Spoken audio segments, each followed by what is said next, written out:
Shalom from Jerusalem. This is TV7's Israel at War update. And as we're set to deliberate the latest developments here in Israel, throughout the region and beyond, with chief focus, of course, on the northern theater of Israel vis-a-vis Lebanon, Hezbollah, Iran, and much more, it's always important to remember how the war began. 356 days ago, on October 7th of last year, the Islamist Hamas and its terror affiliates in the Gaza Strip launched an onslaught on southern Israel, declaring war by perpetrating a massacre, murdering some 1,200 mostly civilians, wounding over 4,800 others, and kidnapping 246 people, including elderly, men, women, children, and infants. 101 of them remain in Hamas captivity to date. Subsequently, the next day, on October 8th of last year, Iran essentially joined the war when it greenlighted its proxy Hezbollah in Lebanon to launch cross-border attacks into Israel. Since then, to date, more than 9,300 projectiles have been launched towards Israeli territory, and not from Lebanon alone. Additional Iranian proxies have joined the fight from Syria, from Iraq, from Yemen, including Iran proper, on the night of the 13th and 14th of April earlier this year. Let's now turn to Madrid, Spain, where we're joined by Dr. Rafael Bardaghi, formerly the National Security Advisor of Spain, now the CEO of Worldwide Strategy. It's good to see you, Rafael. My pleasure. It's always a pleasure having you here. I'd like to ask you, when we're talking about the current conflict in Lebanon, of course, after 11 months, where both the United States under or via the special envoy Amos Hochstein and France via its own diplomats, including the former foreign minister Jean-Yves Le Drian, have been extensively at work to try and reach some sort of diplomatic solution to the Lebanese front.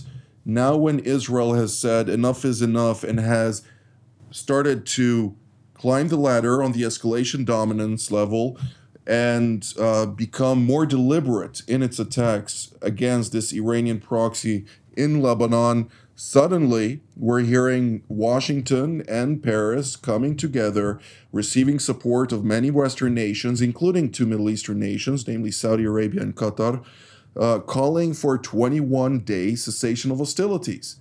What has suddenly changed?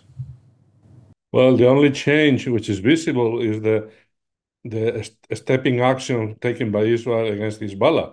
As the Prime Minister Netanyahu said, Israel is not at war with the people of Lebanon, but with the terrorist group of Hezbollah, his leader Nasrallah and the other commanders and terrorists involved in the organization.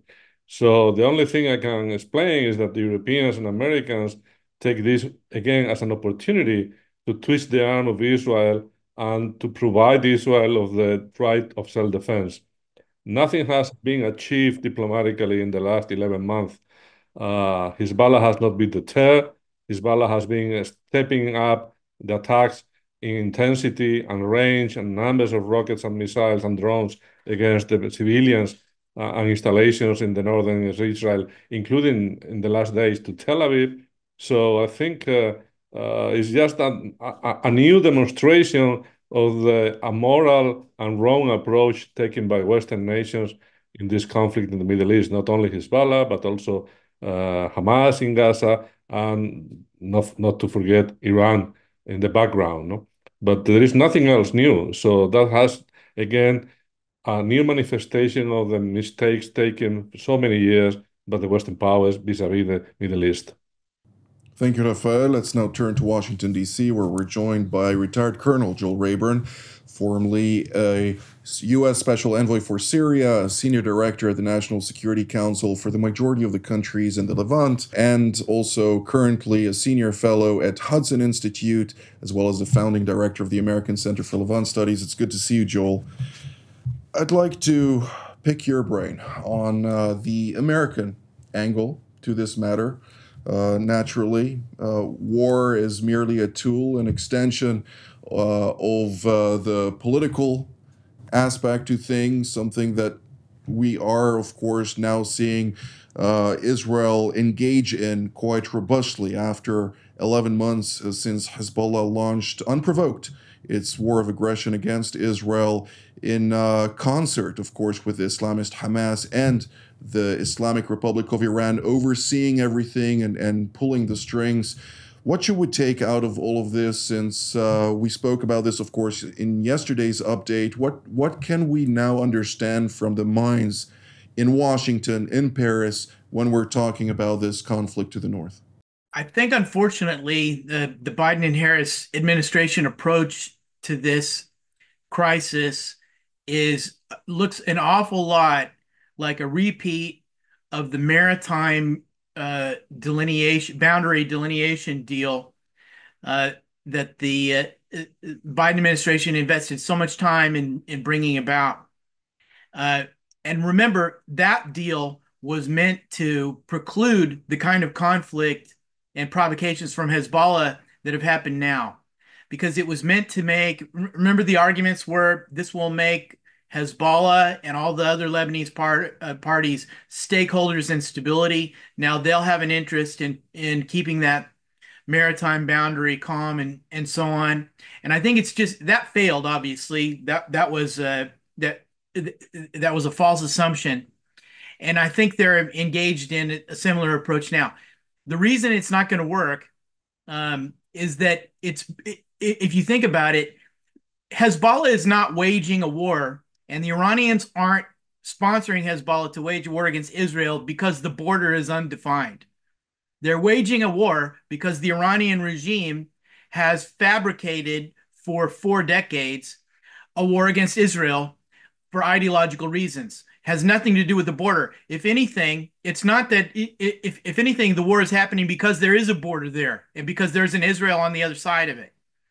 So I think unless you really confront that reality, you're never going to come up with the proper solution. The only way, so a ceasefire, I think, will be meaningless as long as this root cause, which is the Iranian regime's attempt to try to essentially neutralize Israel, expel the United States from the region, establish hegemony over all the Arab states, and so on. Unless that is addressed through proper deterrence and a return to something like President Trump's maximum pressure campaign, then you're just not going to get to the bottom of the crisis. Thank you, Joel. Let's now turn elsewhere here in Israel, where we're joined by Brigadier General in Reserve Amnon Sofrin, formerly the chief of the intelligence division at Mossad, as well as a senior officer at the IDF Intelligence Directorate. It's good to see you, General. I'd like to ask you particularly about Israel's perspective to this. On the one hand, Israel has stated time and again that it would much rather see a diplomatic solution to the Lebanese issue, but that it has red lines. The main focus is, of course, the implementation of UN Security Council Resolution 1701, in which Hezbollah would be demilitarized, and not only Hezbollah, south of the Litani River, and that, of course, it would then project a sense of security, not only actual security, but a sense of security to the residents of northern Israel that would allow them to return to their homes. Is this new proposal by the United States and France taking into account Israel's condition, or is it more of a personal interests or their own strategic interests in Washington and Paris overpowering those of the State of Israel? First of all, if you look at the Israeli aim of this attack on Hezbollah since last week, I believe it has 2 main goals. The first one is to force Hezbollah to stop launching rockets and missiles into Israel. The second one is to disconnect the Gordian tie that Nasrallah defined between Lebanon and Gaza. That means he all the time he stated that as long as we are fighting in Gaza, the fighting in Lebanon will go over. And now they try to force him to disconnect these ties and to force Hezbollah to get into some agreement that will, in the end, bring him north of the Litani River. Now, this is not the only aim, because when you disconnect between those two, you gain something else, that Yahya Sinwar, in Gaza stays by its own. It is not being supported anymore by some powerful actor like Hezbollah in the northern part. And then you can apply more pressure on him in Gaza. And in addition, you try to bring now what we call another governance inside Gaza that will force him to get to some agreement or to ease the terms, to get to some agreement that will in the end bring on other people that are being held in under his custody since October 7, 2023. Now, in addition to that, I would like to say one more thing, that Hezbollah should pay a high price for what it did during the last year. And he's suffering very hard damage all along this week and the week before. And I don't believe that 21 days is something that Israel would accept because it is a price for Hezbollah. It will enable him to recover, to build up his capabilities one more time, and to be able to launch another attack on Israel. And I don't believe that Israel should agree to that. Israel should reject this term of 21 days. I believe that 2 or 3 days will be enough to get into some negotiations and not 21 days, because otherwise we've done nothing so far. Dr. Bardahi, 3 days during the course of which Israel may then focus maybe about re-intensifying its activities in the Gaza Strip. Just over the past 48 hours alone, we saw more than 80 Hamas terror operatives eliminated in Gaza, with various over-the-horizon special operators and other activities being conducted in this terror-infested enclave. What should the priority line be for Israel?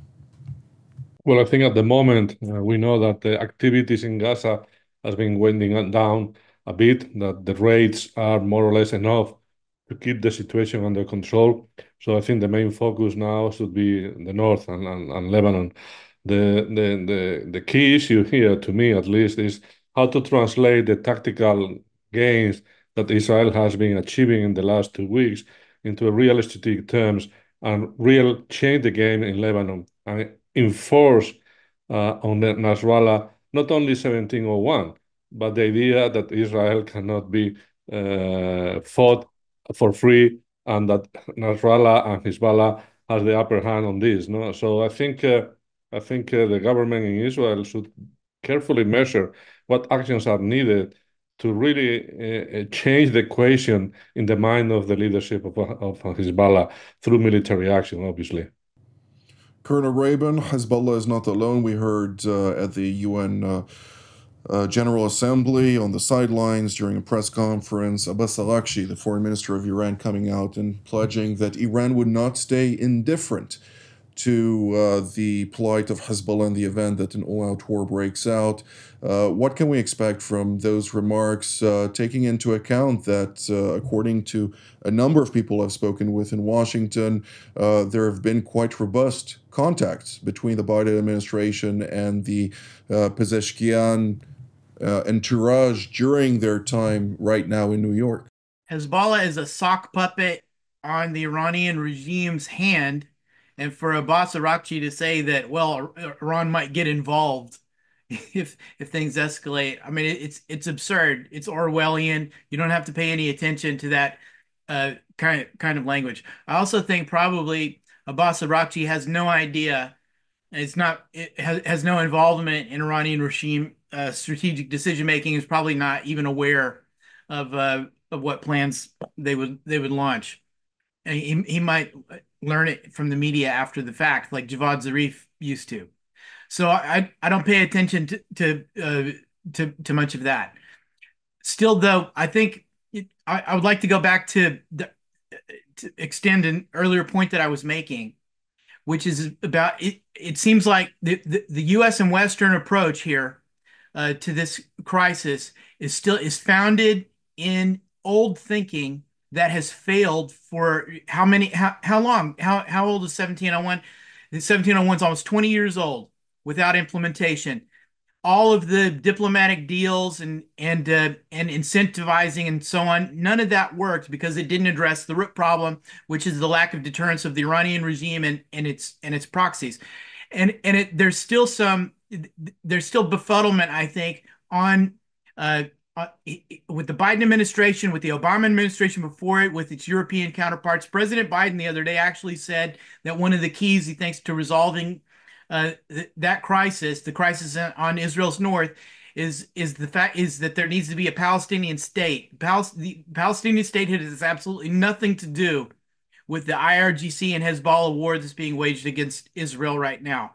The statement that came out shortly after from the U.S. and European partners about the border, the need to delineate a border. This is just sort of a return to a pet project that the Biden administration has been pushing for a while. And then also at the UN, the Iranian president said, well, the crisis on Israel's north shows the need to return. I think he was implying the need to return to the JCPOA, as though the Iranian nuclear agreement had anything to do with it as well. So I think until statesmen sweep these ideas aside and deal with the hard power problem of the Iranian regime's aggression throughout the region, again, I know I'm repeating myself, but this won't be resolved. I would also point out, where were the calls for a 21-day ceasefire from Western statesmen when Hezbollah began its onslaught against northern Israel? When there were 90, 100,000, 150,000 people displaced from their homes in the north. I didn't hear any calls from the White House, from the Biden-Harris administration, from the Europeans about a 21-day ceasefire then. That would have been the time to invest energy in trying to forestall the conflict, because there's been an escalation and an escalation and an escalation from the Iranian side that's in the Hezbollah side that couldn't be ignored in the end. General Sofrin, you said Hezbollah has to pay a heavy price. So did Dr. Barrahi, naturally, and Colonel Rayburn. They both also mentioned that 1701 is not enough. It needs to be a reinforced type of resolution that would ensure that those belligerent activities by this Iranian proxy will not reoccur. Nevertheless, when I look at the broad picture of things, and I agree with all of you, of course, but also what just Colonel Rayburn mentioned, Iran is not paying the price for its belligerent activities throughout the region, let alone in Lebanon and also vis-a-vis Israel. When is the time for Israel to say enough and deal with the root cause of the problem, namely the Ayatollah regime in Tehran? And can it do so at a time when elections are just around the corner in Washington? I think the timing is very crucial because right now, when elections on the U.S. for presidency are at the final stage, we cannot take any action against Iran. Now, if you look at the broader picture, we are engaged right now in Gaza, we are engaged in Judea and Samaria, we're engaged on the northern front on Lebanon, and without any what we call international backup, at least, or most of all, the backup of the US, we cannot go and take any action against Iran right now because it is not feasible. And I believe that we'll have to wait, and only when it's done on the northern front and when we settle up the issues in Gaza and those who are dead and those who are alive, I think only then we should design our strategy against Iran and think how to implement it, because right now we cannot afford ourselves to do that. It's too complicated. And as I said before, as long as we don't have any backup and any assistance or legitimacy from the US at least, or the other parts of other actors on the international arena, we cannot go there.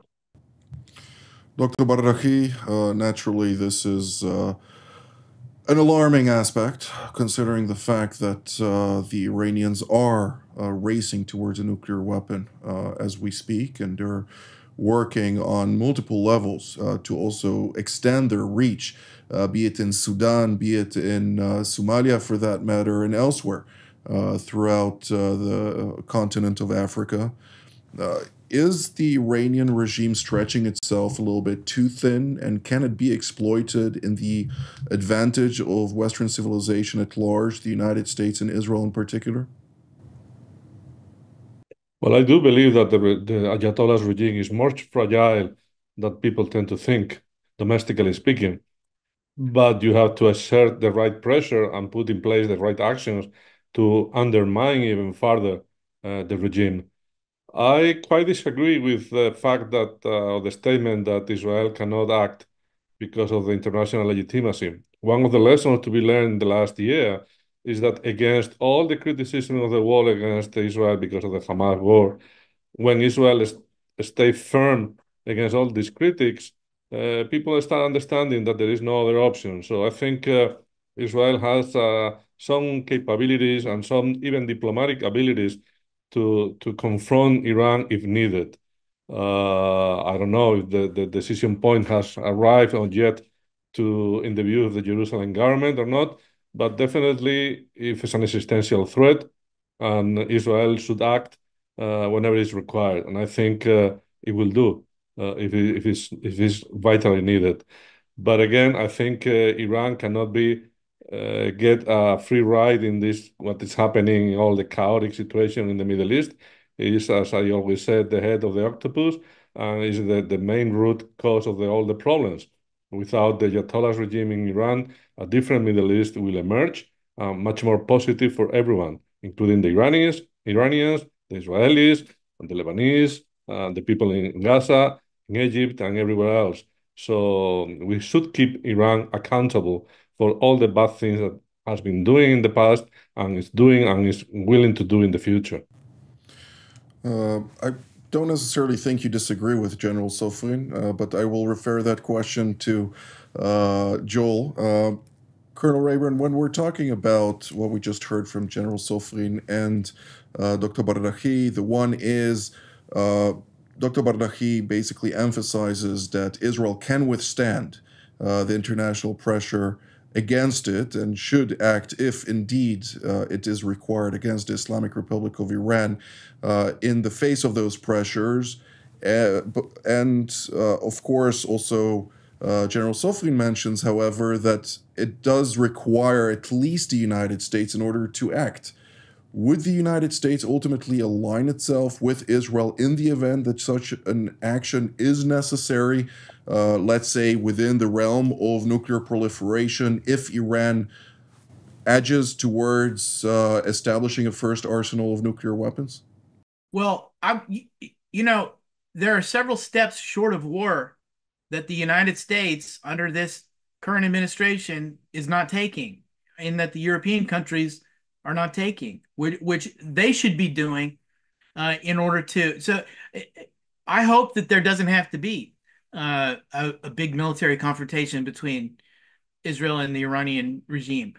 I think one of the things that makes it more likely that it will go to that is when the United States fails to enforce its sanctions against the Iranian regime. Right now, the Iranian regime, we all know the Iranian regime is behind what's happening in Israel's north and Israel's south, the Houthis, the Iraqis. This is not a mystery to anybody.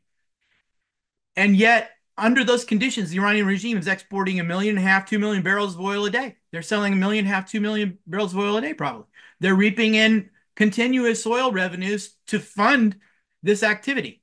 So the first step, I think the demand from every Israeli, every Arab state, and everyone who's interested in global stability worldwide should be to the White House, to the Biden-Harris White House. Why are you declining to enforce sanctions and allow the Iranian regime to generate massive cash that it uses to kill your allies and your own troops and threaten your diplomatic facilities and to finance assassination of plots against American politicians, for example?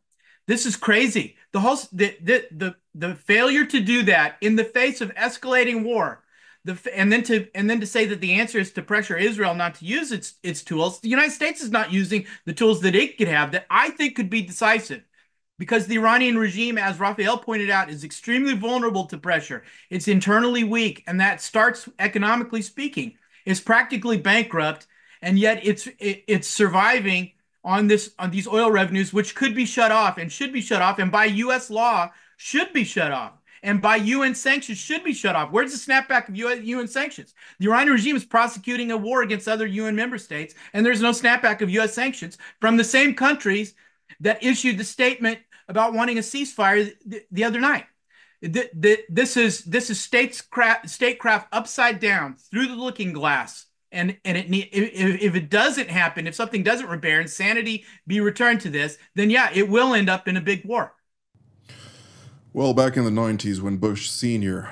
Traveled to Kuwait, and there was the Iraqi plot on his life, which thankfully failed, the Bill Clinton administration ended up launching an attack against an intelligence installation in Iraq in response, something that, of course, would be good for the current administration to take heed of, since that was also a Democratic administration, which aligned itself with the progressive movement. Of course, there were a lot more conservatives in the Democratic back then. But nonetheless, beyond that, when we're looking at the big picture, the Islamic Republic of Iran is acting in a very belligerent manner, speaking at every opportunity it has about how bad the United States is, and sowing a lot of deceit about the United States. And for some reason, Hamad Javad Zarif, who used to be the Minister of Foreign Affairs of Iran and currently a senior official in the Iranian establishment, is receiving a visa and traveling into various studios in the United States, major studios, to basically tell the rhetoric of the Islamic Republic to the American people at a period of elections when the FBI has also noted that Iran is actively working to sway the opinion in the United States in one way or another. That is something that should be very alarming to all of us, considering the fact that even RT, the Russia Today media channel, was banned in the United States. Why isn't it happening when we're talking about those Iranian agents acting on behalf of Ayatollah Ali Khamenei on U.S. soil? But this is all the time that we have for today. I'd like to thank General Sofrin, Colonel Rayburn, and Dr. Barrahi for all of your insights. And I'd like to thank all of you at home as well. Until our next edition from here in Jerusalem. Shalom.